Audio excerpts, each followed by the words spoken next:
hoje, um rei perturbado com um sonho. Um rei perturbado com um sonho.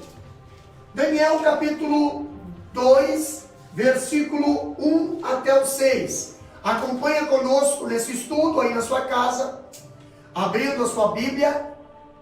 Diz bem assim a palavra do Senhor.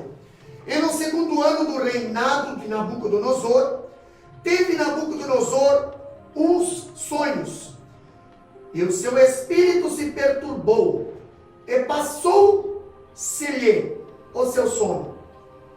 E o rei mandou chamar os magos, e os astrólogos, e os encantadores, e os caldeus, para que declarassem ao rei qual tinha sido o seu sonho. E eles vieram e se apresentaram diante do rei. E o rei lhe disse: tive um sonho, e para saber o sonho, está perturbado o meu espírito. E os caldeus disseram ao rei em siríaco: ó rei, vive eternamente, dize o sonho aos teus servos, e daremos a interpretação. Respondeu o rei e disse aos caldeus: o que me tem escapado. Se me não fizerdes saber o sonho e a sua interpretação, sereis despedaçados, e as vossas casas serão feitas em montouro. Mas se vós me declarardes o sonho e a sua interpretação, recebereis de mim presentes e dádivas e grandes honra. Portanto, declarai-me o sonho e a sua interpretação. Versículo 11, diz bem assim: portanto, a coisa que o rei requer é difícil, e ninguém há que possa declarar diante do rei, senão os deuses, cuja morada não é com a carne. Versículo 17 em diante. Então Daniel foi para a sua casa e fez saber o caso a Ananias, Misael e Azarias, seus companheiros, para que pedissem misericórdia a Deus dos céus sobre este segredo, a fim de que Daniel e seus companheiros não perecessem com o resto dos sábios da Babilônia. Então foi revelado o segredo a Daniel numa visão de noite, e Daniel louvou a Deus do céu. Amém? Meus queridos irmãos, um rei perturbado com um sonho. Quando nós vimos esse tema, nós encontramos algo interessante. Quando no capítulo 2 do livro do profeta Daniel, nós vamos ver aqui, profeta Daniel, o livro de Daniel é um livro profético, mas também é um livro escatológico. E nós vemos que no livro do profeta Daniel, capítulo 2, nós vamos ver a decadência dos reinos do mundo. Pastor, no capítulo 2 do livro de Daniel, nós vemos que Deus revela de maneira maravilhosa o que, pastor? Deus revela a sua soberania sobre os governos dessa terra, a sua soberania sobre os governos deste mundo, a destruição também da megalomania, impérios que têm surgido ao longo da história, estabelecidos reinos ali vitoriosos. Mas nós vemos algo interessante quando Deus revela o capítulo 2 através de um sonho de um rei ímpio. Nós vemos aqui, falando da Babilônia, nós vemos que a Babilônia, ela é dona do mundo, e Nabucodonosor é o rei de reis. Não é rei dos reis. Ele é rei de reis. Por quê, pastor? Porque a Babilônia era uma potência muito grande naquela época, onde muitos reis se tornaram vassalos. Por quê? Onde a Babilônia chegava, era vitória na certa, inclusive em Israel. Agora eu vejo que as glórias da Babilônia, elas atingiram o seu apogeu. E quando falamos no capítulo 2, de repente, o sonho do rei tira não apenas o seu sono, mas também tira a paz de todos os seus sábios no palácio. Quando nós entramos nessa introdução do capítulo 2, nós vemos ali que o privilégio daqueles sábios era grande. Eram pessoas que estavam do lado do rei. Entendeu? Os privilégios dos sábios, eles transformaram-se numa eminente ameaça agora. Pessoas, presidente irmão Rafael, que estavam do lado do rei, tinham privilégio, tinham cortesias, tinham proteção, agora, por causa de um sonho, se sentiram ameaçados. Então, entrando nesse tema, o rei Nabucodonosor, em sua cama confortável, agora ele tem um sonho. Ele tinha muita preocupação de como seria o futuro do seu reinado. Tanto é que ele estava no seu 2º ano. A Bíblia diz que o Nabucodonosor, ele estava no seu 2º ano de reinado. Ele é filho de Nabopolassar. Em 605 ele alcança a cadeira real. E agora, pastor, no seu 2º ano, ele preocupado como seria o futuro. E nessa preocupação, Deus dá um sonho para ele. E através desse sonho, nós vamos falar algo interessante a partir de agora. Nós vamos ver um sonho perturbador. Presidente irmão Rafael, Nabucodonosor teve um sonho que lhe tirou o sono. Nabucodonosor, o rei mais poderoso do mundo naquela época, ficou perturbado, botou o palácio em agitação por causa de um sonho. Por quê, pastor? Por quê? Por quê, irmão Rafael? O que levou esse rei a deixar aqueles sábios tão alvoroçados? Olha só, seu sonho perturbou o seu espírito.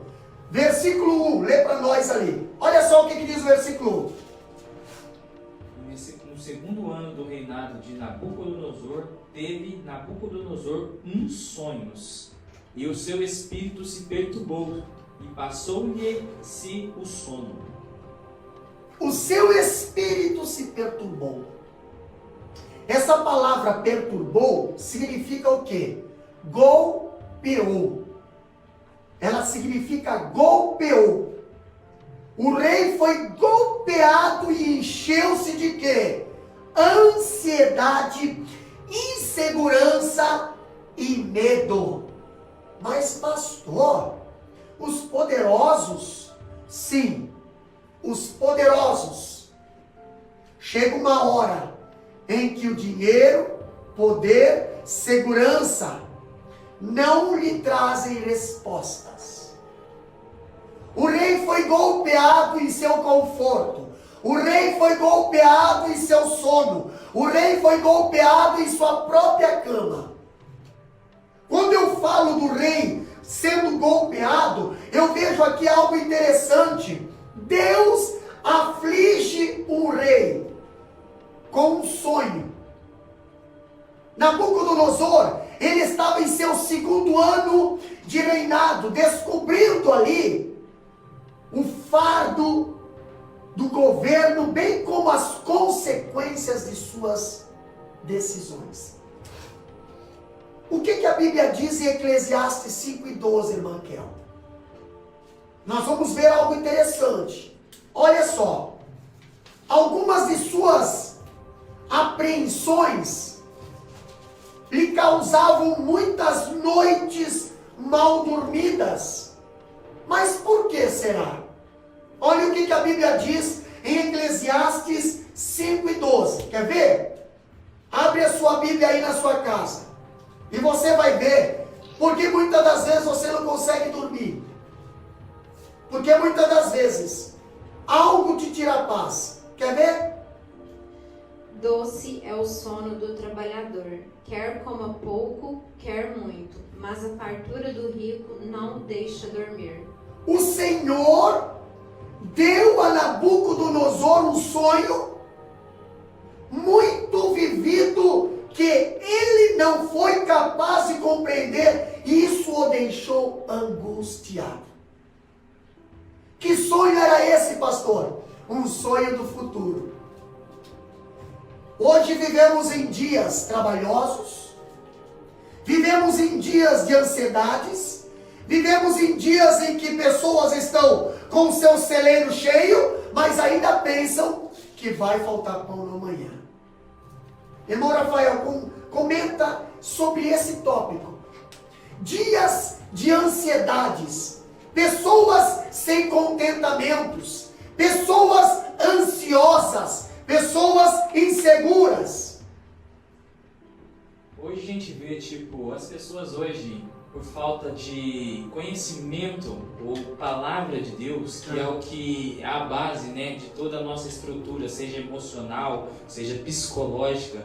E hoje as pessoas não têm esse acesso, ou talvez por falta de interesse, passam por muitas frustrações, né? As expectativas são frustradas porque o mundo, a palavra do Senhor nos ensina que o inimigo ofereceu os reinos da terra para Jesus. Então ele tem um domínio muito grande sobre os reinos da terra. Então o objetivo dele é nos frustrar, nos decepcionar e assim a gente se virar contra Deus. Porque a palavra nos ensina através da sabedoria que Oséias disse, Deus disse a Oséias, né, meu povo perece porque lhe falta o conhecimento. Apesar da igreja do Senhor ter várias feridas, como união, né, como falta de amor, ou seja, divisões e tantas outras feridas, mas o que está destruindo a igreja do Senhor hoje é a falta do conhecimento. Foi o que o Senhor nos ensinou, né? Por falta de conhecimento o meu povo é destruído. E a palavra, tenho certeza, é onde nós conseguimos todos os amparos, né?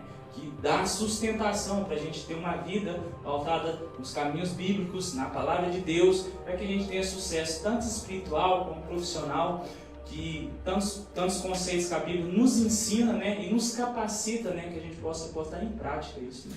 Interessante que Deus usou vários meios para revelar. E olha só, Nabucodonosor nem judeu era caldeu.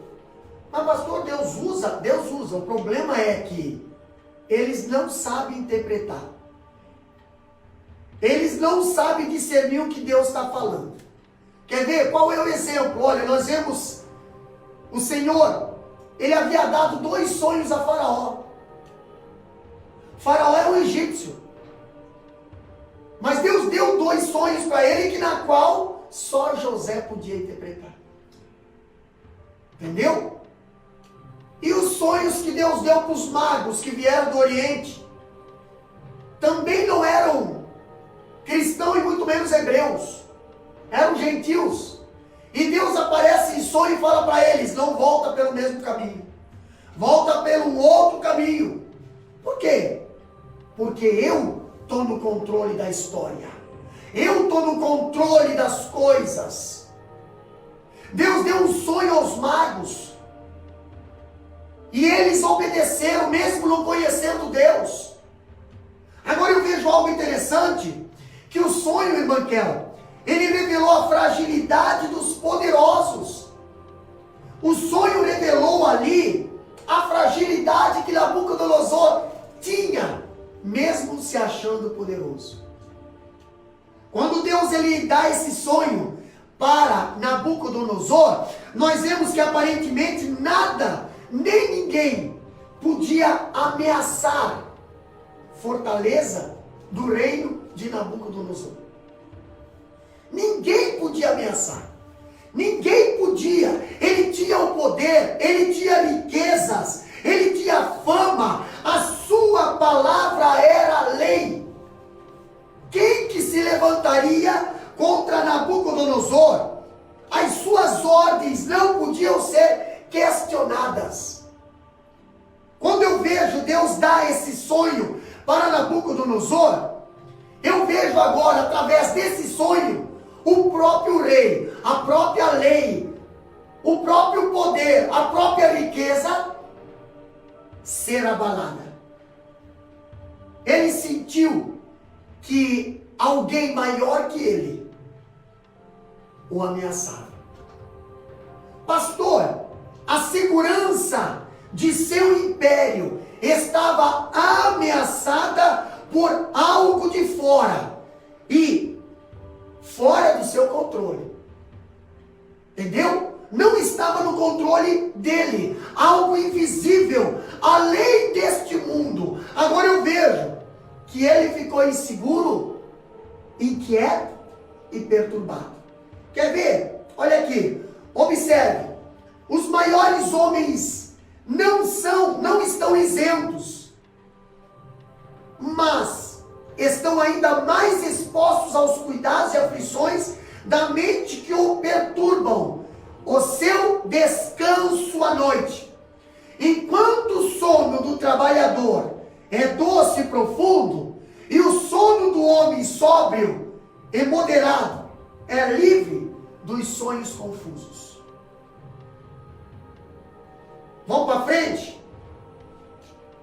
Agora nós vemos versículo 10 e versículo 11. Lê para nós aí, irmã Kel. Versículo 10 e versículo 11 do capítulo 2. Quer ver? Acompanha lá. A impotência dos sábios.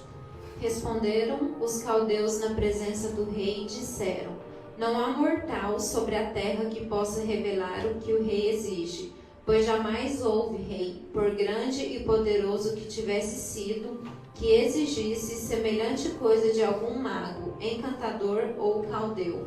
A coisa que o rei exige é difícil, e ninguém há que a possa revelar diante do rei, senão os deuses, e estes não moram com os homens. Interessante, irmão Rafael, que o rei aqui, ele mandou chamar os magos. Ele mandou chamar. Aqui no versículo 2 diz que o rei mandou chamar os magos. Mas eu vejo que não veio todos. Porque Daniel não estava no meio deles. Daniel não estava no meio desses que o rei mandou chamar. Por que será? Será que eles não confiavam no Daniel ainda? Será que eles não acreditavam no Daniel? Porque Daniel era um escravo. Você pode ver que aqui, o versículo, tem um versículo aqui, versículo 4, que os magos conversaram com o rei em siríaco. Siríaco, a língua caldeia. Começaram a conversar com o rei.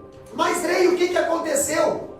O rei fala: eu tive um sonho, e esse sonho perturbou meu espírito. E os magos perguntaram: então conta para nós o sonho, que nós vamos dar uma interpretada. Sabe que a gente consegue dar aquele jeitinho. Só que algo de estranho aconteceu. A sabedoria dos sábios deste mundo tem limites. E eu vejo o rei Nabucodonosor ali, preocupado com o seu futuro. E ele pensando assim, quem sabe? O meu futuro não pode estar na mão desses magos. Meu futuro não pode estar na mão desses bajuladores que só falam para me agradar. O rei mandou chamar os sábios da Babilônia, mas eles não puderam contar o sonho, nem dar interpretação ao rei. Por que será? Primeiro o rei disse: me escapou o sonho. Esqueci o sonho. Será que o rei tinha esquecido mesmo? Ou o rei estava testando os sábios? Será realmente que esqueceu? Olha só que interessante. O rei sabia que a sabedoria deles era limitada. Quem eram esses sábios, pastor? Versículo 10 e versículo 11 nós vemos. Primeiro, eles eram magos. Quem eram esses magos? Os magos eram possuidores de conhecimento dos mistérios sagrados, das ciências ocultas. Os magos. Quem eram esses sábios ainda, segundo a Bíblia? Ali diz também que, em segundo lugar, ali havia os encantadores. No Egito estava cheio de encantador. E na Babilônia estava cheio de encantador. E nos dias de hoje, até dentro das igrejas, há muitos que acham que é Deus, mas são encantadores. Peraí, pastor. Quem são os encantadores? Eles eram astrólogos. Ou seja, aqueles que se dedicavam em contemplar o céu e buscar sinais das estrelas com o propósito de predizer o futuro. Encantadores. Quer ver uma ideia de encantador? Você que gosta muito de usar as redes sociais, entendeu? Quando aparece nas redes sociais, como você seria sendo homem? Como você seria sendo um idoso? Como você seria sendo menina? Como você seria sendo um artista? Isso aí é bruxaria, feitiçaria. E muita gente, inclusive cristão, gosta disso. Por quê, pastor? Falta de conhecimento. Falta de ler Bíblia. Então acaba acreditando em encantadores e desacreditando na palavra do Senhor. A Bíblia diz como é que é o futuro. A Bíblia diz o que vai acontecer no futuro. Mas não, as redes sociais eu acredito melhor. Então ali aparece. Você vai lá, coloca a tua foto, entendeu? No aplicativo. E o aplicativo ali mostra como você seria menino, como você seria sendo rico, como você seria sendo pobre. Entendeu? Trabalhos de encantadores que hoje existem nos nossos dias e muitas pessoas não se dão por conta. Outra coisa que existia lá no palácio Nabucodonosor, em terceiro lugar, eram os feiticeiros. Quem eram os feiticeiros, pastor? Eram aqueles que usavam magia, invocando o nome de espíritos malignos. Finalmente, os caldeus, uma casta sacerdotal de homens sábios. Essa turminha aí estava diante de Nabucodonosor. Essa turminha aí, o rei mandou chamar e disse bem assim: olha aqui, sábios, eu agora quero que vocês interpretem o meu sonho. E os sábios, feiticeiros, encantadores perguntaram: qual é o sonho, rei? E o rei fala: o meu sonho eu esqueci. Aliás, eu quero não só que vocês interpretem, mas eu quero que vocês revelam. Eu quero que vocês revelam. Aí que está o segredo, meu amado irmão. Revelação só vem de Deus. Revelação do futuro é só Deus. Pastor, mas fulano de tal revelou o futuro. É demônio. E demônio não sabe o futuro. Só Deus. Só Deus sabe o futuro. O demônio só sabe, Satanás só sabe o futuro dele, que já está sentenciado ao inferno. Agora o futuro do homem, o futuro das coisas dessa terra, não, ele não sabe. A Bíblia diz que Deus é o alfa e o ômega, o princípio e o fim. Quando eu vejo algo interessante, aqui eu vejo que os reis, o rei Nabucodonosor estava diante de um grupo de sacerdotes que não sabiam nada. Olha só que interessante. A resposta dos sábios foram essa: da incapacidade deles era baseado em vários argumentos, conforme o versículo 10. Não há mortal sobre a terra que possa revelar o que o rei exige. Isso está saindo da boca dos feiticeiros. Isso está saindo da boca dos encantadores. Isso está saindo da boca daqueles astrólogos. Você nunca vai ver um astrólogo dizer, vai acontecer e pronto. Não, ele simplesmente diz, eu acho que vai acontecer. Se não aconteceu, ninguém vai atrás. Agora, quando Deus fala, acontece. Quando Deus revela, acontece. E muita coisa que Deus revelou já aconteceu, está acontecendo e vai acontecer. Agora, o sonho de Nabucodonosor, irmã Kel, os astrólogos não conseguiram revelar, não conseguiram interpretar. O que o versículo pode falar, irmão Rafael? É interessante falar nessa questão dos magos e videntes. Ah. Muito tempo atrás se viu comentar, eu acho que muitos já ouviram falar sobre Nostradamus, um grande filósofo da época que previu que o mundo ia acabar em 2012, de acordo com os seus cálculos, e muita gente se mobilizaram, acreditaram, se mobilizaram, pessoas construíram bunkers para se esconder, armazenaram comida, e tem vários relatos de pessoas que realmente se prepararam, acreditaram nesse tipo de profecia enganosa, e muitos ainda andam por esse caminho, né, acreditando nesse tipo de propaganda, como o pastor mesmo disse, via Facebook, internet, astrólogos, cartomantes, as pessoas que, entre aspas, se diz que prevê o seu futuro, te encaminha para um relacionamento melhor. Isso, infelizmente, muitos caem nesse truque. Mas por quê? Simplesmente porque não conhecem a palavra. A palavra nos diz o futuro. Como o próprio pastor disse, o Satanás sabe o seu futuro. Demônio nenhum sabe o seu futuro, a não ser a Deus. Porque Deus é onipresente, onipotente e onisciente. Somente Deus pode revelar. Agora eu acho interessante, olha só o que diz o versículo 5, a irmã Kel vai ler. Olha só, o rei chamou os magos. E era normal o rei sempre chamar. E isso é normal para todo líder da antiguidade. Ele tinha seus conselheiros. Neemias era um dos conselheiros do rei, entendeu? Agora eu vejo ele chamar e fazer essa reunião, só que essa reunião foi diferente, quer ver? Lê para nós o versículo 5 de Daniel, capítulo 2.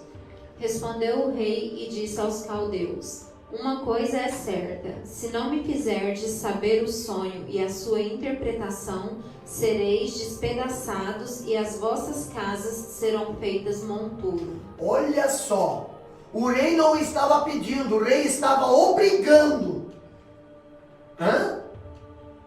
O rei não ordenou que apenas interpretasse, mas que contasse o que ele tinha sonhado e esqueceu. Agora, o que sonhei me tem escapado? Me revela o que eu tenho dentro da minha mente. Revela o que eu tenho dentro do meu coração. Pastor, só há um que conhece o teu coração. A Bíblia diz que a palavra de Deus é apta para discernir pensamentos e intenções de pensamentos dentro do coração. Vai até nas juntas e medulas, até na divisão da alma e do espírito. Existia alguém ali naquela Babilônia que tinha a palavra de Deus no seu coração, ali entre aqueles sacerdotes? Não. E o interessante, que ali os magos foram colocados à prova, diante do rei, e diante de Deus eles foram desmascarados, envergonhados. Quando eu vejo aqui, era um assunto sem precedentes na história da humanidade. Os próprios magos falaram, não há ninguém aqui que nós conhecemos que possa interpretar isso, é algo do Espírito. Imagina os magos chegarem e falar para o rei bem assim, rei, o pedido do rei é extremamente difícil. Quem teria coragem de falar isso para Nabucodonosor? Tudo que Nabucodonosor queria queria, ele conseguia. Tudo que Nabucodonosor pedia, ele era feito para ele. Mas agora, até os magos, até os sábios, até os feiticeiros disseram bem assim: olha, consultei meus guias, não dá certo. Ó, consultei, fiz os meus trabalhos lá, não dá certo. Ó, fiz um negócio, um trabalho lá na esquina, não dá certo. Ó, apresentei minha galinha preta, não deu certo. Esse negócio não é para nós. Pode falar. É a maneira que Deus tem, eu acho, de mostrar, tipo, os falsos profetas, né? Que ele usou naquele momento para poder mostrar que realmente todos aqueles que se diziam sei saber não eram e não sabiam de nada. A solução, olha só, os magos falaram, versículo 10 e 11. A solução do problema era supra-humana. O que quer dizer? Não tem como resolver humanamente. Entendeu? O que os sábios falaram para Nabucodonosor? Acompanha na Bíblia, capítulo 2, versículo 10 e 11. Ali, os sábios disseram: olha, Nabucodonosor, a nossa teologia não dá certo com isso que tu está me pedindo. A teologia dos sábios desse mundo é diferente. Eles reconhecem que há uma divindade acima e além, mas não tem uma visão do Deus pessoal presente entre seu povo. Eles até reconhecem, mas eles não têm intimidade. Entendeu? Quer ver? Olha só o que a Bíblia ainda nos diz. O próprio rei, ele agora exige dos sábios. O próprio rei, ele cobra dos sábios, mas vocês estão na posição de discernir. Vocês estão aqui numa posição para fazer isso. Vocês estão aqui como sacerdotes das coisas espirituais. Se vocês não conseguem resolver, então vocês estão mentindo. Quer ver? Versículo 8. O que diz lá? O que diz o versículo 8? Olha lá, acompanha na Bíblia. Tornou o rei e disse: bem, percebo que quereis ganhar tempo, porque vedes que o que eu disse está resolvido. Por que o rei fala isso, pastor? Porque se o rei revelasse para os sábios o sonho, eu sonhei que pronto, os sábios iam usar aquilo ali para revelar, mas o rei não revelou. E o rei estava vendo que os sábios estavam ali. Mas conta para nós, rei. Mas conta, rei, conta para nós. Rei, mas o que o senhor deve ter sonhado? Foi com árvore? Foi com rio? Foi? E o rei percebeu que os magos estavam ali tentando ganhar tempo para ver se o rei conseguia se lembrar. E o rei começava... Não, olha só, irmã Kel. O rei mesmo começou a ver que os camaradas estavam ali com mentira. O rei mesmo, o ímpio mesmo, começou a perceber que aqueles magos estavam com mentira. O que diz o versículo 12 e 13? Lê para nós. Olha só. Então o rei muito se irou e enfureceu, e ordenou que matassem a todos os sábios da Babilônia. Saiu o decreto segundo o qual deviam ser mortos os sábios, e buscaram a Daniel e aos seus companheiros para que fossem mortos. Beleza, olha o que a Bíblia está dizendo. Nabucodonosor agora revela sua prepotência, até mesmo na hora da perturbação de espírito. Sem contar que no versículo 6, o rei também oferece recompensa. E aqueles sábios estavam ali no palácio, bajulando o rei, entendeu? Exaltando o rei, revelando sonhos para o rei, só por causa de recompensas. Entendeu? Estavam ali desesperado. Imagina se esses sábios conseguissem saber o que o rei tinha sonhado. Olha o que a Bíblia diz aqui, ó. Recebereis de mim presentes. Quem é que não queria presente lá? Dádivas, grande honra. Mas declarai-me o sonho e a sua interpretação. Eu garanto que aqueles sábios nem foram para casa, ficaram lá o dia inteiro, noite inteira. Hã? Ainda bem que não existia vela naquela época, eu acho, né? Que tinha de galinha no terreiro, mas queimaram tudo. E nada de interpretação. Nada, a ponto do rei falar bem assim para aqueles sábios. O rei chamar aqui o chefe do seu exército, o chefe ali da guarda, aqui, o nome dele é... Está aqui o nome. Arioque. Chamar Arioque e diz, ó, Arioque, reúne todos os sábios e mata tudo. Mata tudo se eles não me revelar o sonho. Agora eu vejo algo interessante, que Nabucodonosor, ele revela a sua prepotência até mesmo na hora da perturbação do espírito. Ele demonstrou isso em 3 maneiras. Primeira maneira, exigindo dos homens o que eles não podiam oferecer. A prepotência desse mundo é essa: exigir de algo que não pode oferecer. Quantas pessoas exigem do médico aquilo que ele não pode oferecer? Exige talvez do pastor aquilo que ele não pode oferecer. Hã? Exige talvez das pessoas aquilo que não pode oferecer. Irmão, sem Deus tu não consegue nada. E há coisas que são impossíveis aos homens. O que, pastor? Exigir deles, isso é um ato de prepotência. Os magos da Babilônia tinham limitações. Assim como os magos lá do Egito foram, acho que até o terceira praga. Terceira praga em diante não conseguiram mais fazer. Por quê? Irmão, poder é de Deus.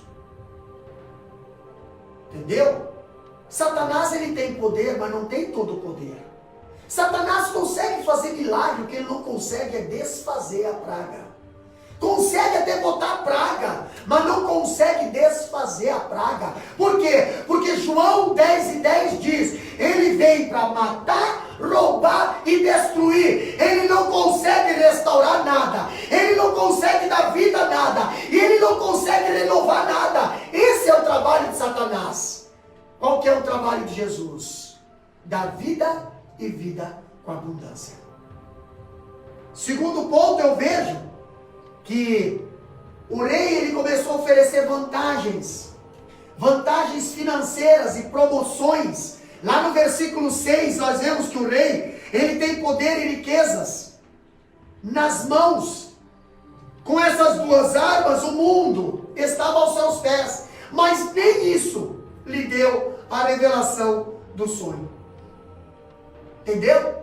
Quantas pessoas hoje têm poder, têm riqueza, tem muito dinheiro no banco, tem muito poder, tem cargos de confiança, tem tudo.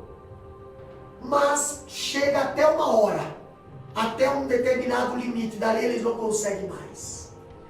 Dali, se eles não tiver Deus, eles terão ali perturbações, incômodos de espírito. O terceiro ponto, nós vemos também determinado extermínio dos sábios para satisfazer o capricho pessoal. Então, se vocês não conseguem revelar, vão morrer tudo. Se eu não tenho o que eu quero, então vocês vão morrer tudo. A culpada é vocês.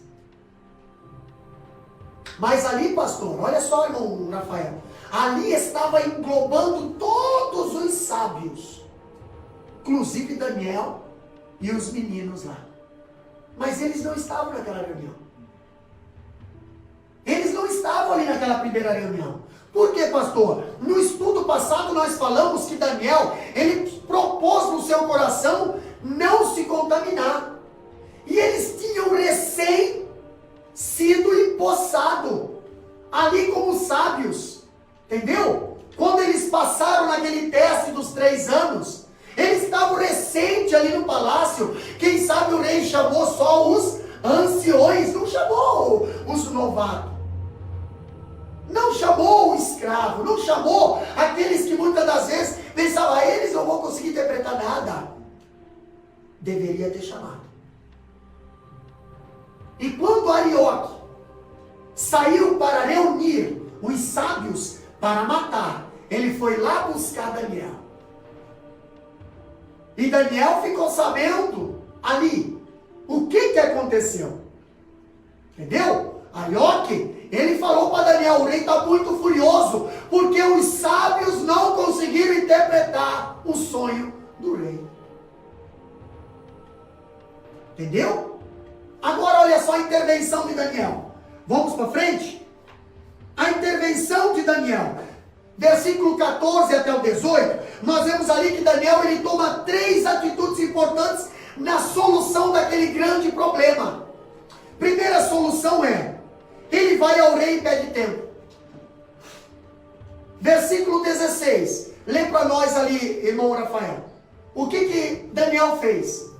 E Daniel entrou e pediu ao rei que lhe desse tempo, para que pudesse dar a interpretação. Daniel entrou e pediu ao rei. Pastor, quando é que Daniel foi ao rei? Depois que o rei decretou a morte de todos os sábios. Por que será que Daniel foi ao rei? Se o rei já tinha decretado para Arioque a morte dos sábios. Porque Daniel falou para Arioque, olha, eu preciso falar com o rei. Eu não estava nessa reunião. Me dá uma chance de conversar com o rei. E como Daniel não estava na primeira reunião, Daniel foi dado essa chance. Vamos ver o que ele tem. Porque todos os outros falaram, mas esse aí não pôde falar. Então entra, Daniel. Nós vemos na Bíblia que Daniel tem iniciativa e a ousadia. Ousadia do que, irmã Kel? Daniel ele não foge do problema. Daniel ele enfrenta o problema. Daniel não se esconde no problema. Daniel não finge. Ele não tenta enrolar o rei como os outros magos fizeram, não. O que Daniel faz? Ele reconhece a limitação dele. Daniel, ele reconheceu a sua limitação, mas demonstra confiança na intervenção do Deus dele. Quantas vezes, irmã Kel, tem coisas que nós não conseguimos resolver. Tem assuntos que nós não conseguimos nem interpretar e muito menos discernir. Mas nós temos alguém que sabe todas as coisas. Não somos feiticeiros. Não confiamos em nossa sabedoria. Confiamos na sabedoria dele. Não confiamos na nossa força. Confiamos na força dele. O que Daniel fez? Daniel foi ao rei e pediu, dá um tempo para nós. Deixa pelo menos nós consultar o nosso Deus. Ele vai revelar o sonho do Senhor. Daniel não fugiu do problema. Daniel encarou o problema. Daniel não tentou resolver os seus problemas com as suas próprias mãos. Não tentou inventar um monte de teatro para tentar convencer o rei, para que o rei acreditasse que ele sabia de alguma coisa. Não. Daniel simplesmente pegou o problema, irmão Rafael, e levou a Deus. E eu acho interessante que um segundo ponto aqui, tão interessante, é que da mesma forma que Daniel conversou com Aspenaz, lá no capítulo 1, versículo 9, para dizer para ele, para o chefe do cozinheiro do palácio, dizendo assim, nós não vamos nos contaminar. Nós queremos comer comida saudável. Entendeu? Nós queremos comer comida saudável, mas ele falou educadamente. E Aspenaz viu que Daniel era um menino educado.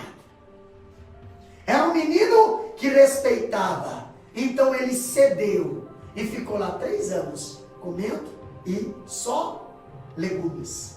Agora eu vejo Daniel conversar com Arioque da mesma forma que conversou com Aspenaz. Olha, Aspenaz, o negócio é o seguinte: está acontecendo assim, assim, assim. Eu não vou comer, entendeu? Deixa nós assim, eu tenho certeza, pode ter certeza, que nós não vamos ficar aí cabisbaixo, não vamos emagrecer, Deus vai abençoar. Agora eu vejo Arioque Arioque falando para Daniel: Daniel, vai ser morto todos os sábios, e eu já estou passando recolhendo. E Daniel fala para Arioque bem assim: dá um tempo para nós, dá só um tempinho para nós, eu só preciso conversar com os meus amigos, nós só precisamos resolver uma coisa, dá um tempinho para nós. Quantas vezes você chega aí no ímpio, ou chega no teu patrão, ou chega ali aonde você precisa, e o camarada é ímpio, e você chega com sabedoria de Deus, e a pessoa, ela cede, a pessoa, ela abre as portas, a pessoa, ela nem é cristã, mas ela te abençoa, como se fosse um cristão, mas você precisa ter sabedoria de Deus para conversar com eles. E eu vejo Daniel conversando com Arioque: dá-nos um tempo, dá-nos um tempinho. E olha só que interessante, ele pede um tempo, entendeu? Ele pede um tempo, irmão Rafael. Em segundo lugar, ele pede, Daniel vai aos seus amigos.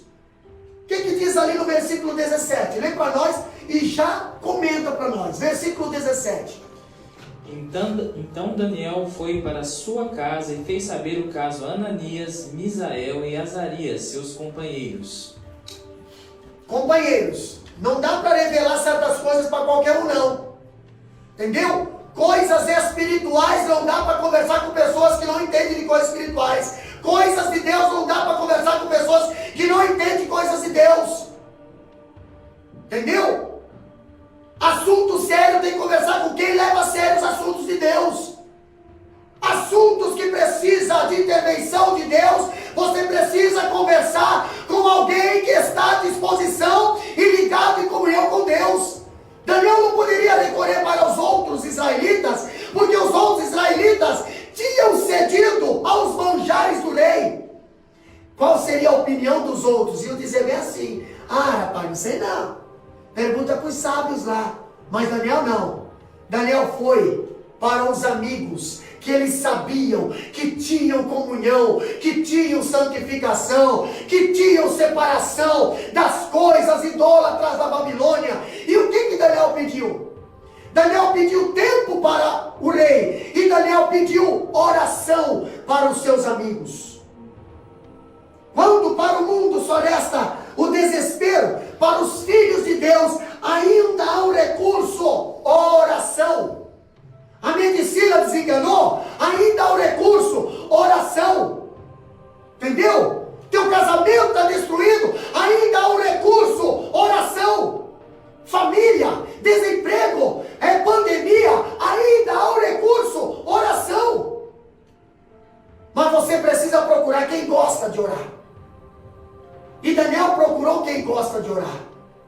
Daniel procurou jovens ali que tinham compromisso com Deus e não com a Babilônia. E o que nós vemos ali? Capítulo 2, versículo 17. Os magos, eles suplicaram ao rei da Babilônia que lhe contasse o sonho. Mas Daniel fez o mesmo pedido ao rei dos reis e não ao rei da Babilônia. Rei da Babilônia não revela sonho para ninguém. Agora o rei dos reis, Senhor dos senhores, o Deus de Israel, o nosso grande general, aquilo que tu pedir ele revela, aquilo que está em oculto ele abre e mostra, porque ele é Deus. Agora eu vejo algo interessante, que Daniel ele compreendeu a importância de termos um grupo de oração. Daniel ali, ele sabia que quando os crentes se unem para orar, quando os irmãos se unem para orar, isso agrada a Deus, e a vitória é certa. Sabe por que Daniel teve resposta? Porque havia ali oração, havia um grupo que ele podia contar com a oração, havia um grupo que intercedia, havia um grupo que não se contaminava, havia um grupo que não se dobrava, havia um grupo que não tinha medo se ia morrer ou não. E Daniel recorreu para esse grupo. Enquanto os magos estavam pedindo para Nabucodonosor, fala o teu sonho para nós falar alguma coisa. Daniel não. Daniel estava pedindo: Deus, tu sabe o sonho. Foi tu que deu o sonho. Revela o sonho. para que através de nossas vidas, até aqueles feiticeiros sejam salvos da morte. Quantas vezes, irmã Raquel, através da vida de um crente, até o ímpio é livrado da morte. Até a nossa família é salva da morte. Todos são salvos. Por quê, pastor? Porque há intercessão. Há intercessão. Precisamos buscar ajuda das pessoas certas na hora da crise. Tem alguém procurando você para ser morto. Tem alguém decretando morte para você. Mas você vai desesperar? Não, pastor. Eu não vou me desesperar. Eu vou cair aos pés do Senhor. E essa sentença vai ser anulada. Mas Satanás quer matar. Outra coisa que nós vemos interessante é que Daniel, ele pede tempo para o rei pode dar tempo. Daniel pede ajuda para os amigos, interceda comigo, me ajuda em oração. Entendeu? Tem pessoas que não dá para pedir ajuda em oração, porque a gente sabe que não ora mesmo. Mas tem pessoas que nós sabemos que ora. Dá de ver na cara que tem vida de oração. A presença do Senhor é real na vida dessas pessoas. Então pode contar com essas pessoas. Peça oração. Diga, olha, vamos orar junto. Vamos unir nossas forças. Tem um decreto aí para morrer o ímpio, mas o cristão vai morrer junto. Vai pagar junto muitas das vezes. Vamos pedir, interceder.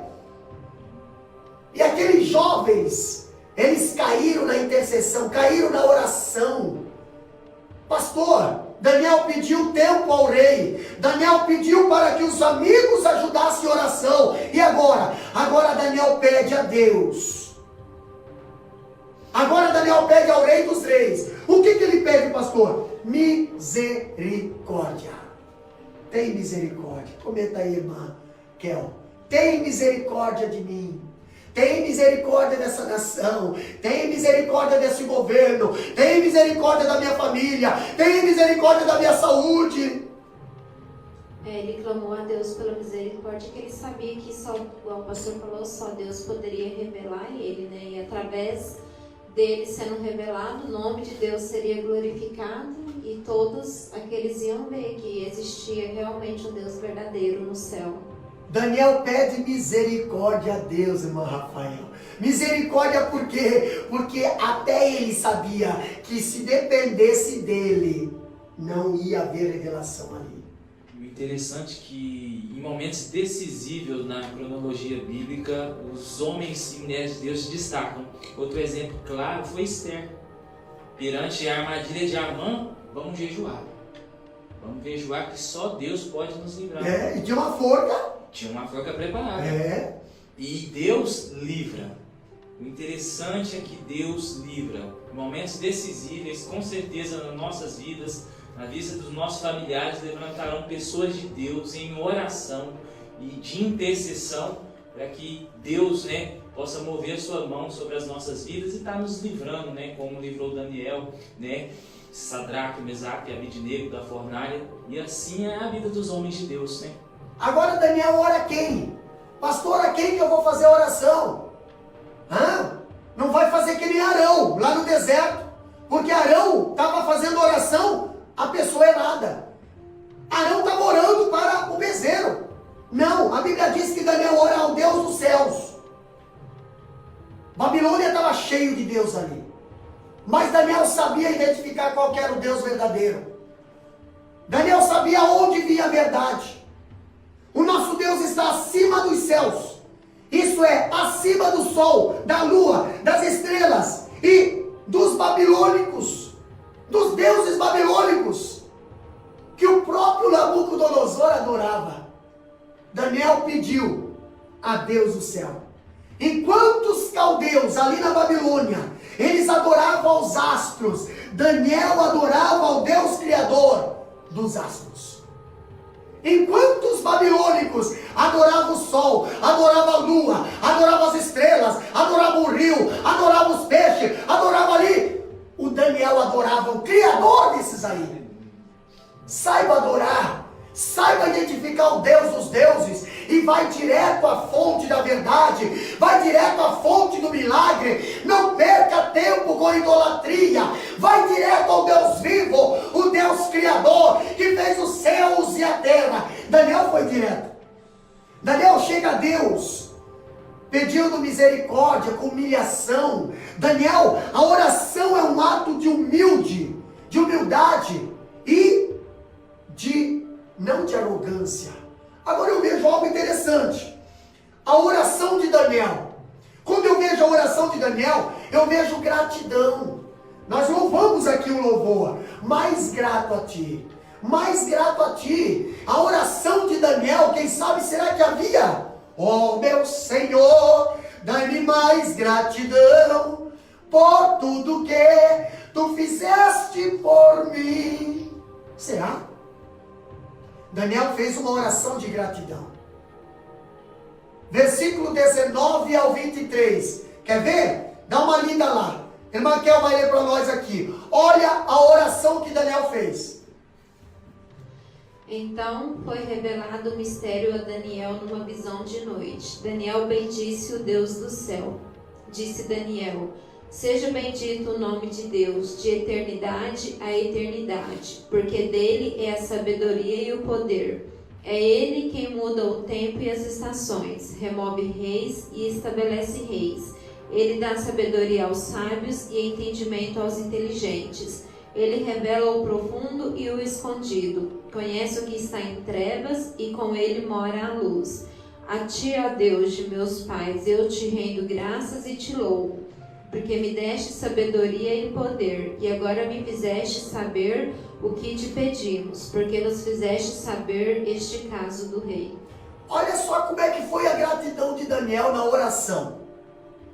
Daniel, ele exalta a Deus por vários motivos especiais. E o primeiro motivo é esse.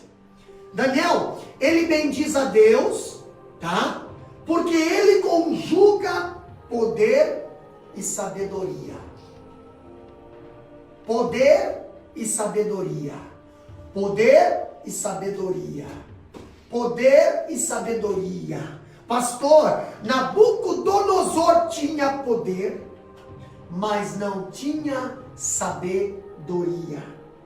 Sabedoria é o que, pastor? Sabedoria é a capacidade de tomar decisões certas. Entendeu?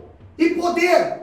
Poder é a capacidade de torná-la efetiva. Mas como é que eu vou tornar uma decisão efetiva se eu não tiver sabedoria? Como é que eu vou colocar o poder em prática se eu não tiver sabedoria? E a preocupação de Nabucodonosor não era com poder. Era com decisões. Era com o futuro. Era com o reino dele. Era ali a estátua. E lá na frente nós vimos que veio uma pedra e destruiu a estátua toda. Nabucodonosor, ele estava preocupado com algo que até os sábios não conseguiam interpretar. E Daniel entra na oração para pedir a Deus a interpretação e a revelação, mas ele entra em adoração e gratidão. Segundo ponto também interessante é que Daniel, ele prediz a Deus, ele bendiz a Deus, porque ele é Senhor do tempo. Irmão Rafael, Eclesiastes 3:3. O que diz ali? Eclesiastes 3:3. E Daniel entra na oração, bendizendo a Deus, porque Deus é o Senhor do tempo. Tempo de matar e tempo de curar, tempo de derribar e tempo de edificar. Tudo tem um tempo determinado. E esse tempo pertence a Deus. Gênesis capítulo 1, versículo 1 diz: no princípio criou Deus. A Bíblia diz que Deus é o Pai da eternidade. O tempo foi Ele que criou. Daniel entra em oração dizendo: Deus, se o rei está preocupado com o futuro, e se essa revelação, esse sonho, quer dizer o futuro, Deus, Tu és Senhor do tempo. Tu conheces o amanhã. Tu conheces o que vai acontecer amanhã. Tu sabes o futuro. Revela para nós o futuro. Deus, revela para nós o futuro. Enquanto o povo está preocupado com a pandemia hoje, preocupado aí, dizendo o que vai acontecer, o que não vai acontecer, Deus já tem revelado para os seus o que vai acontecer no futuro. Muitos não acreditam, mas Deus já tem revelado para os seus filhos o que está acontecendo hoje. Com a praga, terremotos, pandemias, pestes, pais contra filhos, separações, a promiscuidade se multiplicando e o amor de muitos se esfriando. Já está revelado aqui na Bíblia. Não precisa de feitiçaria e nem muito menos de astrólogo para dizer o que vai e o que não vai acontecer. Se o presidente vai morrer ou o presidente não vai morrer. Não! Está tudo na Bíblia. Outra coisa que Daniel fez, como o Deus Criador é o Deus da providência, Ele muda o tempo e as estações do ano, Ele faz vir chuva, sol, dia e noite.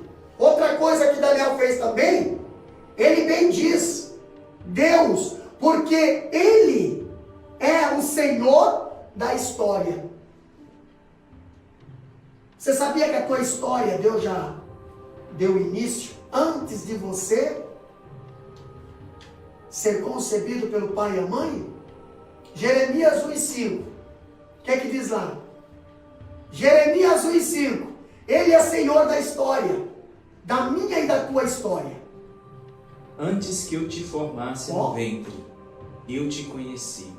E antes de que saíste da madre, te santifiquei as nações e te dei por profeta. As rédeas da história da tua vida está nas mãos de Deus. Não nas mãos dos poderosos desta terra e deste mundo. Não. A tua vida está nas mãos de Deus. Projetos, teus sonhos estão nas mãos de Deus. Antes de tu ser concebido, isso quer dizer o quê? Antes de ter sido fecundado lá no ventre da mãe, Deus já te conhecia. Deus já sabia que você ia ser Kel, que você ia ser Rafael, que eu seria Davi, que ele seria David e você seria você. Antes de nós sairmos da barriga da mãe, Deus já tinha projetado por que você viria ao mundo. Você não viria ao mundo para ser escravo de Satanás. Você não viria ao mundo para se dobrar para esse mundo e para a idolatria. Não, Deus te fez e te formou para exaltar a Ele, o Criador dos céus e da terra e também da tua vida. Mas Satanás sempre quer estragar os projetos que Deus fez. Deus é Senhor do tempo, entendeu? Agora nós vemos aqui que é Deus. Deus é quem remove os reis e é Deus é quem estabelece. Então, quando nós vemos o sonho para Nabucodonosor, nós vamos ver que essa estátua representa reinos, na qual Deus está revelando que esses reinos, eles iriam a cada um sendo liquidado, sendo desmontado, sendo destruídos. E Deus conhece o futuro desses reinos. Finalmente nós vemos aqui que Daniel ele bendiz a Deus porque ele é Senhor dos mistérios. Enquanto os magos dizem, não tem ninguém que interpreta, Daniel fala, tem sim Deus, tu sabe tudo. Enquanto os magos dizem, olha, isso não é coisa para homem, isso é coisa para espírito, e isso nós não temos alcance, nós temos um limite. Daniel diz, isso é coisa para Deus, isso é coisa para Deus, Deus vai revelar. Agora nós vemos a interpretação, vamos lá, versículo 25, do versículo 25 em diante, nós vemos aqui a interpretação que Daniel recebe de Deus. É importante ressaltar que a interpretação do sonho de Nabucodonosor, Daniel exalta a Deus e não a si mesmo. Ao contrário do que faz Arioque. Entendeu? Por quê, pastor? A Bíblia diz que Daniel vai orar com seus amigos. Deus revela numa noite o sonho para Daniel. Daniel chama Arioque e diz: olha, Deus me revelou o sonho. Entendeu? Agora olha só o que Arioque vai lá e fala para o rei. Lê para nós aí. Olha o que Arioque, o chefe da guarda ali, vai lá e fala para o rei. Então Arioque depressa introduziu Daniel na presença do rei e disse-lhe assim: achei um dentre os filhos dos cativos de Judá, o qual fará saber o rei a interpretação. Irmão, eu acho interessante que ele coloca aqui os holofotes, entendeu? Em Deus. E Arioque coloca os holofotes em si. A glória não é. E Daniel também não estava preocupado ali, entendeu? Daniel não estava preocupado ali, quem foi, que fui eu que fui orar, mas fui eu que fui, Deus revelou para mim, você deveria ter falado para o rei que eu tenho a revelação. Não, você chegou lá no rei dizendo que você procurou, e você encontrou, e você trouxe, como que esteja ao mérito, desde que a glória seja para Deus. Tem tanta gente hoje preocupado com méritos.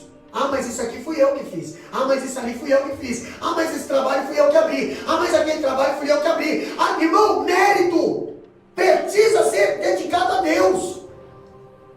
Daniel não estava preocupado com os méritos. Daniel nem se preocupava com isso. Tanto é que Arioque chegou na presença do rei dizendo: achei. Eu achei. Entendeu? Quem era o rei de Arioque? Nabucodonosor. Aí você vê, entendeu? O líder é assim, tu pode ter certeza que os liderados vão ser com o mesmo comportamento. Mas Daniel era diferente. Daniel era humilde. Daniel coloca os holofotes em Deus. Entendeu? Agora eu vejo algo que ele acentua o contraste entre a impotência humana e a onipotência divina. Ele destaca a supremacia de Deus vivo sobre as divindades babilônicas. Daniel chega na presença do rei. Entendeu? Daniel revela que o sonho do rei é profético. E o rei escuta. O sonho do rei diz respeito ao plano de Deus. E o rei escuta. Por intermédio desse sonho do rei, Deus abre as cortinas da história e revela o futuro que está nas suas próprias mãos. E o rei escuta. O rei agora escuta um escravo. O rei agora escuta um desprezado. O rei agora escuta o último que está sendo ouvido. O rei agora escuta alguém que ora. O rei agora escuta alguém que tem comunhão com Deus. O rei agora escuta a verdade. O rei agora olha a verdade e a mentira. Daniel e os magos. Pastor, Daniel ele descreve o sonho da estátua como um contraste entre os reinos do mundo e o reino de Cristo. Vamos para a interpretação? O primeiro lugar nós vemos aqui que Daniel fala da cabeça de ouro. Versículo 32. O que diz lá? Versículo 32. Olha só. A cabeça daquela estátua era de ouro fino, o seu peito e seus braços de prata, e o seu ventre e as suas coxas de cobre. Ok. Ali nós vemos Daniel interpretando para o rei. Rei, o sonho que o senhor teve, que o senhor se esqueceu, que o senhor botou todos os magos aí à beira da morte. Mas nós fomos a Deus, oramos e Deus interpretou. O sonho que o senhor esqueceu é este. Quem sabe Daniel até pergunta assim, presbítero Rafael, confere aí para ver se é. Confere aí para ver se meu Deus está errado. Confere aí. Cabeça não é de ouro? É cabeça de ouro, né? Uma estátua, cabeça de ouro. Ok, rei. Nabucodonosor, você é a cabeça do ouro. Você é a cabeça de ouro. O rei de reis. Você é o destaque. Versículo 37, Daniel fala isso. Agora nós vemos que ele era a cabeça de ouro. Ele representava o império, sua palavra era lei. Ele governou durante 41 anos. Transformou a Babilônia ao maior império, na maior cidade do mundo. Ele, Nabucodonosor, ele alargou as fronteiras, alargou o seu domínio, pastor. Cabeça de ouro. Entendeu? Olha só que interessante. Mas a riqueza e o poder da Babilônia foram dados por Deus. Você é cabeça de ouro. Mas quem te constituiu cabeça de ouro foi Deus. Não foi você, não. E nós vamos ver no estudo mais para frente, irmã Kel, que nós vamos ver que o Nabucodonosor vai comer capim por um período aí de anos. Por quê? Porque Deus não divide a glória dele com ninguém. Mas ele um dia chega no palácio e diz assim, ó, não é essa grande Babilônia que eu edifiquei com as minhas próprias mãos? Naquela mesma hora, a consciência, o raciocínio dele é tirado dele. E ele vai comer capim. Tem muita gente hoje, não está comendo capim, mas está agindo como um animal. Por quê, pastor? Porque não sabe reconhecer que tudo vem de Deus, a glória vem de Deus. A Babilônia, cabeça de ouro de Nabucodonosor, ela deu ao mundo a organização da legislação. Você pode ver que o Código de Hammurabi vem de lá. Outra coisa que também Daniel revelou nesse sonho, está lá no versículo 32 e o versículo 39. O que diz lá? Daniel interpreta o peito e os braços de prata. Lembra nós ali, irmão Rafael? 32. A cabeça daquela estátua era de ouro fino, seu peito e braços de prata. Tá aí. Peitos e braços de prata. Rei, o que significa rei, o peito e o braço de prata? Pastor, Daniel fala que a cabeça representava a grande Babilônia. E agora Daniel fala que o peito e os braços de prata simbolizavam o império Medo-Persa. O império que iria ser depois da queda da Babilônia. E nós vemos que, como figura já indica, os dois braços ali, ligados ao peito, eles representam o império que seria formado pela união de dois povos, os medos e os persas. E nesse reino, olha só uma curiosidade, o rei não estava acima da lei, como na Babilônia. Na Babilônia o rei decretava, vai lá e aquece 7 vezes mais. Agora, na Pérsia não. Na Pérsia, o rei assinava a lei e não podia desfazer essa lei. Se lembra da cova dos leões? O rei assinou uma lei e não podia desfazer essa lei.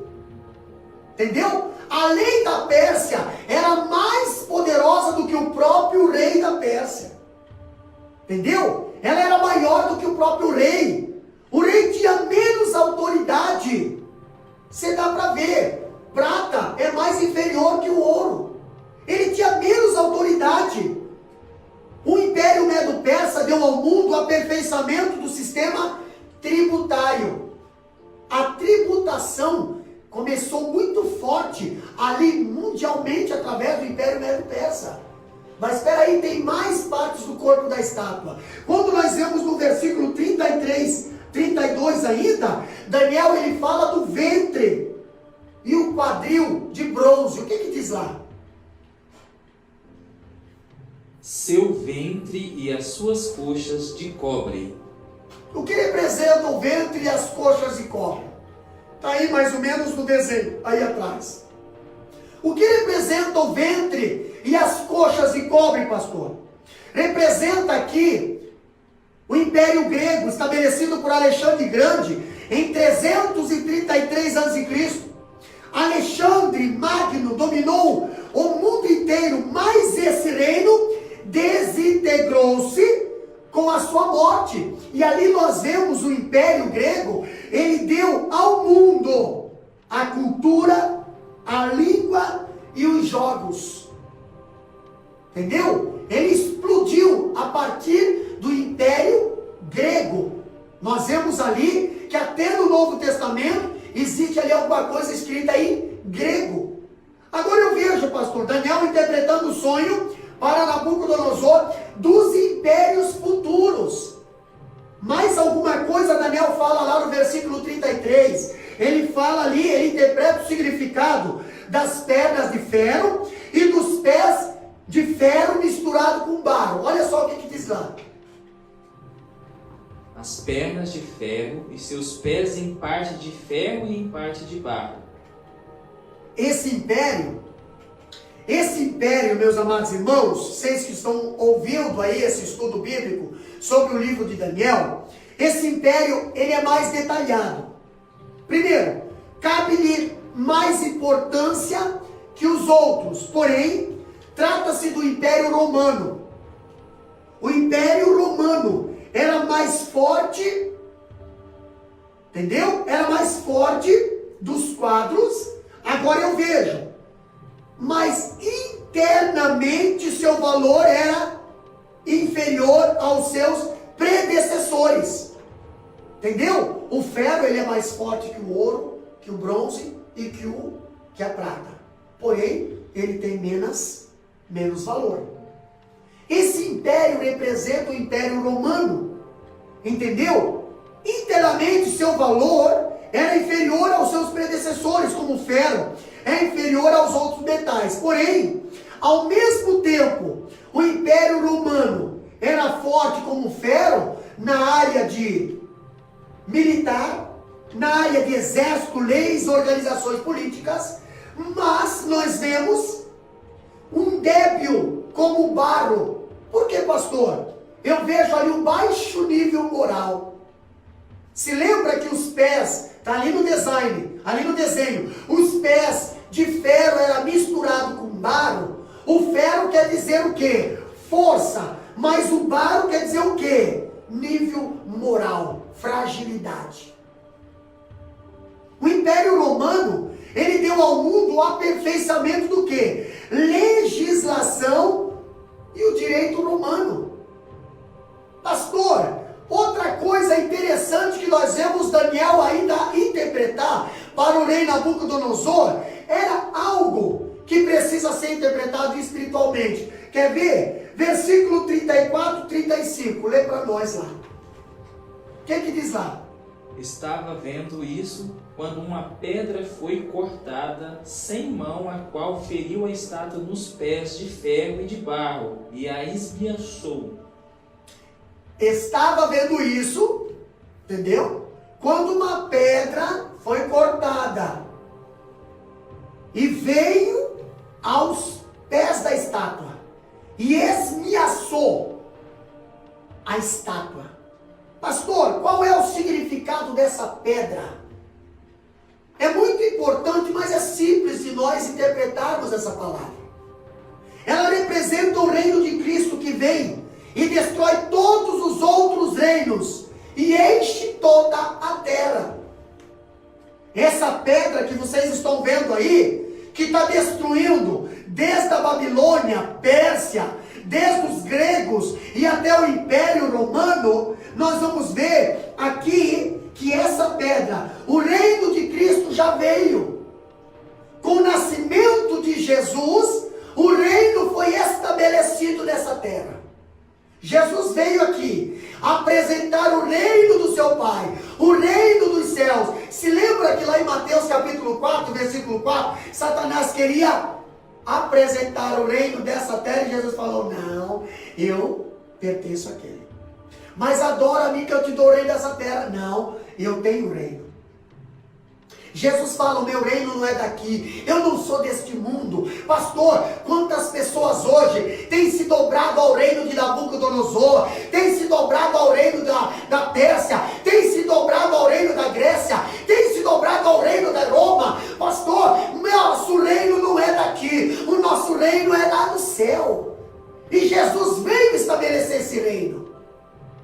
Mas o que significa a pedra?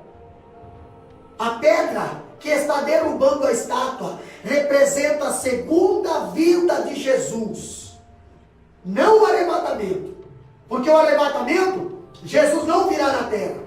Mas a segunda vinda de Jesus, lá depois do Armagedon, quando Jesus virá com a sua igreja, quando Jesus virá montado no cavalo, quando Jesus virá para julgar as nações, quando Jesus virá para destruir todos os reinos deste mundo e implantar essa terra, o reino milenar, o reino celestial, o reino dele, aonde ele vai reinar para sempre. Está aí? Está aí, pastor? O reino de Cristo será estabelecido. E nós vemos que então todo joelho se dobrará. Cristo colocará todos os seus inimigos debaixo dos seus pés. Nós estamos vivendo ainda a era dos pés misturado com barro. Mas é questão de tempo. A pedra está vindo, a rocha está às portas, Jesus está às portas para buscar a sua igreja. É questão de tempo para que esse jugo, para que essa escravidão, para que essas mentiradas, para que esse governo mentiroso, esse governo que coloca oposição, coloca oprimação no pobre e nas pessoas, oprime, rouba, engana, esse reino vai ser julgado. Virá um grande reino e vai destruir todos os reinos desta terra. E só vai haver um reino. A interpretação de Daniel revela ainda que os reinos do mundo são um misto de esplendor, de terror. Lê versículo 31. O que diz lá? No versículo 31. Olha só. Tu, ó rei, está vendo?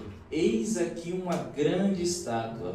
Essa estátua que era grande, cujo esplendor era excelente, estava em pé diante de ti, e a sua vista era terrível. A sua vista era terrível, mas tem grande esplendor. Mas a sua vista é terrível. Pastor, o que Daniel está querendo dizer aqui, irmã Kel?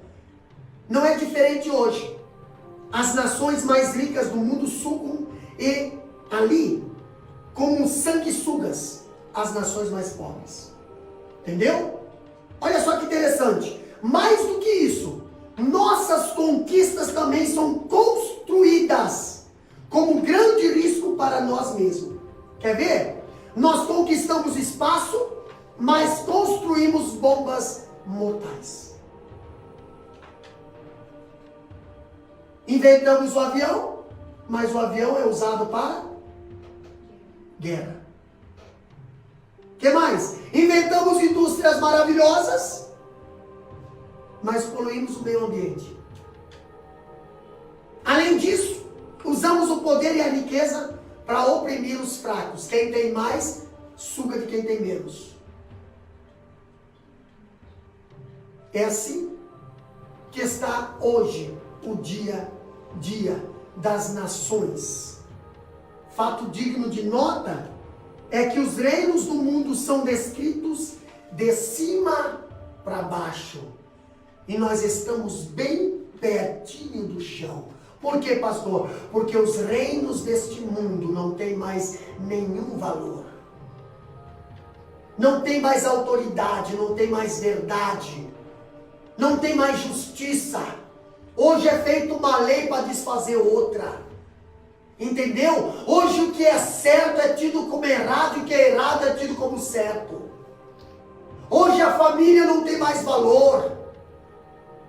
Hoje as coisas certas e verdadeiras, elas não são colocadas em primeiros planos.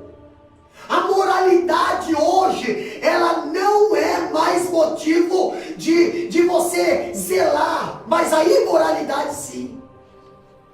Os reinos dessa terra têm se degradado, têm se destruído, têm perdido o seu valor, a ponto de chegar numa fase que Deus vai precisar destruir essa terra. E essa pedra, Daniel revela, finalmente a supremacia do reino de Cristo sobre os reinos deste mundo. Lá no versículo 44 e 45 nós vemos que os reinos do mundo, ao mesmo tempo que são fortes como ferro, são vulneráveis como o barro. Lá no pezinho da estátua. O reino de Cristo, entretanto, é indestrutível. Ninguém vai destruir. Ninguém vai se levantar. Ninguém vai coroer. Ninguém vai difamar. Não, porque ele será o grande legislador. E algumas implicações ainda nós temos aqui, ó. Aqui nós atestamos a infalibilidade da palavra de Deus. O que Deus fala, ele cumpre. Deus falou e cumpriu. O que Deus falou e revelou através do profeta Daniel, aconteceu. Babilônia já está no chão. Medo-Persa já foi para o chão. Os gregos já foram para o chão. A Roma é questão de tempo, mas já está no chão também.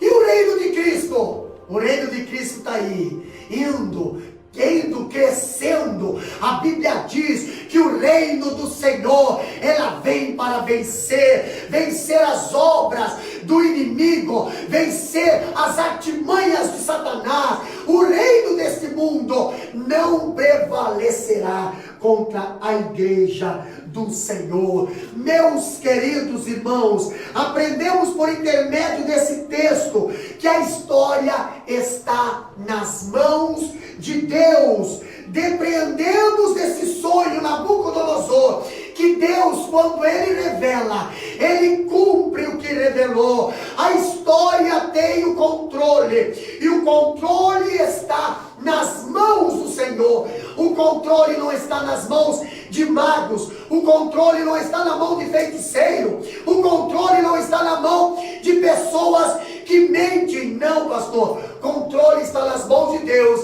E ele revela aqueles que ele tem o escolhido. Ele revela aqueles que têm intimidade com ele. Ele revela os seus filhos. Ele revela aqueles que se separam do mundo, aqueles que se separam da idolatria, aqueles que têm uma vida santa e consagrada ao Senhor. Quer que Deus revela a sua palavra para ti? Então se consagre a Ele, entrega a tua vida a Ele, não se contamine com a Babilônia, não se entregue às mentiras, às bajulações, mas adore somente a Deus Israel, aquele que vive e reina para todo sempre. Louvado seja o nome do Senhor.